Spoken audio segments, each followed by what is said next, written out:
мыйзамды колдойм, бирок менде Урматтуу Нурбек Карович, кечиресиз, менде суроо да эмнеге фракцияларды киргизиптирсиңер, топторду киргизиптирсиңер, а бир мандаттуу округтан келген биздер сунуштай албайбызбы? Мен округумда 110 000 киши жашайт. Мен ошол жакта татыктуу адамдар жокпу сунуштаганга. Мен же мен алып бар болсо деле мен сунуштай албаймынбы? Бул кандайча? Аппараттын кызматкерлерин киргизиптирсиңер, руководитель аппарата бир мандаттуу округтан келген депутаттан жогору турабы? Жогорку кеңештин аппараттын жетекчиси. Же биздин кызматкерлер менден жогору болуп калыштыбы? Эмнеге мен сунуштай албайм? Улам эле бизге келгенде, бир мандаттуу округтан келген депутаттарга келгенде ушундай бир дискриминация кыласыздар да, же бизди күчкө салып, элдикке же ата журтка кошул дегениңиздерби?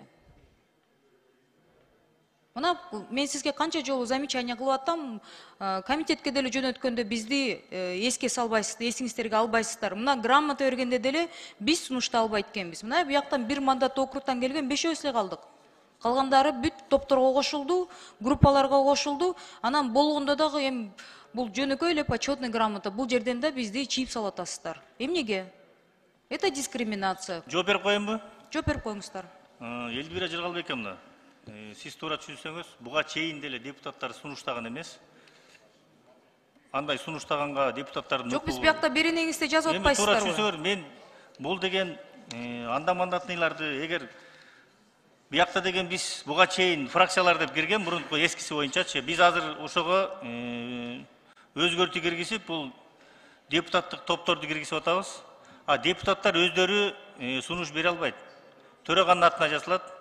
Төрага тийиштүү каяктан эме болсо ошол эмелерге кетире алат, фракциялар, комитеттерге. Анан бизге бере алат комиссияга. Комиссиянын ошо комиссия түзүлгөн төраганын алкагында. Ошол комиссия карап чыгат. Нурбек Өмүрбекович, кечирип коюңуз. Сунуштала тургандарды мен айтып коеюнузки, жогорку кеме төраганын орун басары сунуштай алат. Комитеттердин жетекчилери сунуштай алат. Фракциялар сунуштай алат. Аппарат жетекчиси деген ал аппарат жетекчиси ушул жерде иштеп аткандар, башка сырттан эч кимди сунуштабайт. Аппарат жетекчиси ушул жерде иштегендердин арасынан сунуштай алат. Фракция жетекчилери сунуштай алабы? Фракция жетекчилери сунуштай алат. А биз кантебиз? 5-өөбүз. Это мындай бир давление болуп атат да, киргиле, же болбосо силердин сунушуңар кабыл алынбайт. Биздин мисалы лидерибиз жок болсо, фракциябыз, тобубуз жок болсо, мына 5 депутатбыз биякта. Мындай кылалычы, сиз Атамбаев, Бекешев, кандай дейсиңер? Элвира Жыргалбековна, сизден сураныч. Сизди биз бул фракцияга кир же тиги фракцияга кир деп айткан жокпуз. Ал сиздин өзүңүздүн каалооңуз. Эгер андай болсо, сунуш бериңиз, бул биринчи окууда концепциясын карап атабыз. Анда экинчи окууда комитеттен карайлы, ошол жерден талкуулайлы. Протокол үчүн мен жазуу түрүндө да берем, пожалуйста, бир мандаттуу округталар унутпаңыздар. Жазуу түрүндө бериңиз, комитеттен караганда келиңиз, ошол жерден талкуулайлы. Ошол жерде аерде ошо комитеттин мүчөлөрү бар, ошол жерден добушмент. Нурбек Өмүрбекович, рахмат, жазуу түрүндө да берем. Рахмат.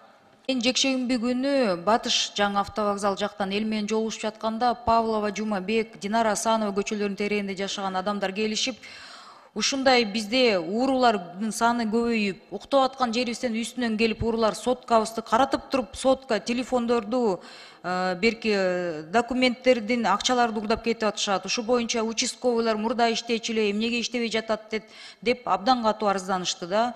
Мен Ички иштер министрлигине кайрылам, ушу участковыйларды иштетпейсиздерби? Кандай мындай элдин ачуулар абдан келип атат да, уктаткан жерден мындай каратып туруп, арыз жазсак деле реакция жок деп атышат да. Андан тышкары 1 май округунан мына Достук кичи районунда жашаган жашоочулар кайрылып айтып атышат, үйүбүздүн подвалын суу каптап жатат дейт. Суу түтүктөрүн алмаштыралы десе, мэрия өчүрө алат экен, бирок мындай эртең уже кыш келип калды дейт. Дагы эле кайрылып мен дагы жазсам, аяктан дагы эле жооп келе элек да. Ушул маселени эми президент администрациясынын өкүлдөрүнө деңгээлге чейин жетип калдык парламенттен көтөргөнгө да.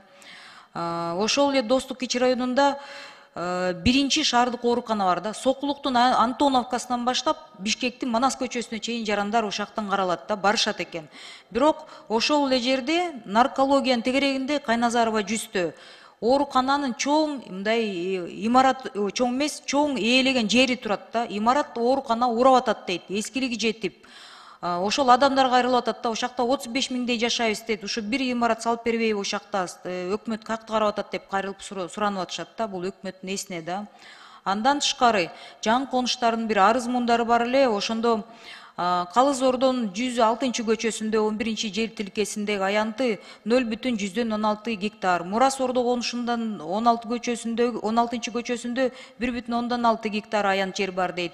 Ак Босогодогу 16 көчөсүндө 0,57 гектар аян жер бар дейт. Бала бакчага даяр, ушуну көңүл буруп койгулачы деп өкмөтмө кайрылып атышат да. Ак Босогонун 140 орунду бала бакча курулган экен, бирок баары бир 300дөн ашык бала барат, баары бир батпай жатабыз деп атышат. Газ городоктун жашоочулары 96 бала бакчаны же кайра куруп, же реставрация кылып бериңиздерчи деп кайрылып жатышат. Аскаташ жоң конушунда бала бакча мектеп керек экен, негизи 89 жылы планда бар экен, ошо бойдон бүгүнкүгө чейин салына элек, элдин саны көбөйүп атат. Военный городоктун Патриция Лумумба көчөсүнүн жашоочулары балдардын борборун ачып бериңиздерчи деп кайрылып атышат. Жерибиз бар, мугалимдерибиз да даяр, ошол кружокторго балдарыбызды алып барат элекпиз деп кайрылып атышат да. Анан акыркы маселе ушу соцфонддун отпискаларын кайрылсам, өкмөттүн отпискалар келет, ошо акыркысы ушу соцфонддон Панфилов 15 боюнча кайра отписка жиберишиптир да. Эми туура эмес да бул, Алмаз Акунжанович. Мен жолдор боюнча абдан чоң маселелер болуп атат. Ошо Бишкек асфальт сервистин убагында деген 1 миллиард каражаты уурдалып, акыркы бир нече жылда 1-Май районунда 12 көчө жасалбай жатат. На бумаге фактически жасалды деп мэрия отчетунда бар экен, өкмөткө ошол отчет кетип атыптыр. Фактически ошол көчөлөр жасалбайт. Тулебердиева, Васильева көчөсү, Кокчетавская көчөсү, Волкова көчөсү, Куринкеева көчөсү, улица Кудрука, Мисароша көчөсү, Мыскал көчөсү, Дыйкан көчөсү, Республиканская көчөсү 15-16 километр кагазда бар, фактически жок. Алмаз Акунжанович, бул эмне деген мындай бети жоктукта, башка сөз, менде башка сөз жок. Уурдалган акчаны же ордуна калып беришпейт коррупционерлер, же жолдорубуз жок. Өкмөткө кат жазсак, жок, кагазда бул салынып калыптыр, каражат бөлүнө албайбыз деп ошактан жооптор келип атат. Андан тышкары мага деген мэриядан 4 жылдан бери күтүп жатабыз деп Можайский, Багинский, Боровский, Витебский, Саадаева көчөлөрүндөгү канализация түшүрүлгөн дейт. Бирок подключениясын 4 жылдан бери күтүп атабыз дейт. Ушуну мэрияга дагы бир ирет кайрылып коеюн деп суранып атам да. Андан тышкары Малдыбаева 38-те, бул 9 микрорайон Каси жана Кыргыз академия, спорт академиясынын ортосундагы общежитияларында жолду баштап коюп, бирок көпкө узарып атат, жандар башталып атат, жетишпейби деп суранып атышат. Урматтуу Алмаз Акунжанович, жана сөзүмдүн аягында мындай жакшы түшүндүрө албай койдум окшойт. Панфилова 15 боюнча бул соцфонддун мурдагы мамлекеттик кызматта көп жылдан бери иштеген адамдардын тагдыры жөнүндө кайрылдым элем. Соцфонддун өзүнө кат жазгам, Фугиге кат жазгам. Бул имараттын ээлери жок да, таба албай жатабыз. 3-чү жолу трибунадан көтөрүп атам. Соцфондко кат жөнөтсөм, бул кайдагы жетекчилер иштейт аякта, мен түшүнбөйм. Мага кайра эле отписка жөнөтүп атышат да. Я не я, мама не моя, я не знаю, кто хозяин деген сөз да. Өкмөт билбесе, Фуги билбесе, соцфонд билбесе, анда ошол адамдар эмне баскынчылык кылып отуруш керекпи? Бизге деген узаконьте нас, пожалуйста, документтерди бергиле деп расмий түрдө интеллигентно к людям обращаются, мамлекетке. Мамлекет деген ушундай орой мамиле кылып атабыз. 3 органдарга кат жөнөттүм, 3-өндө тең. Болбогон нерселерди бири-бирине шылтап, Фуги деген соцфондко шылтайт, соцфонд мэрияга шылтайт, мэрия Фугиге шылтап атат. Бул имараттын ээсин таап бере албай жатабыз. Жашаган элдердин деген эми ошол жатакан болуп калды да, аныктап, элди кыйнабай, статус бериш керек да. Это же элементарное человеческое мындай обращение болду да. Жүздөгөн адамдардын кол келген каттарды ушундай мамиле, орой мамиле кылып атасыздар. Рахмат.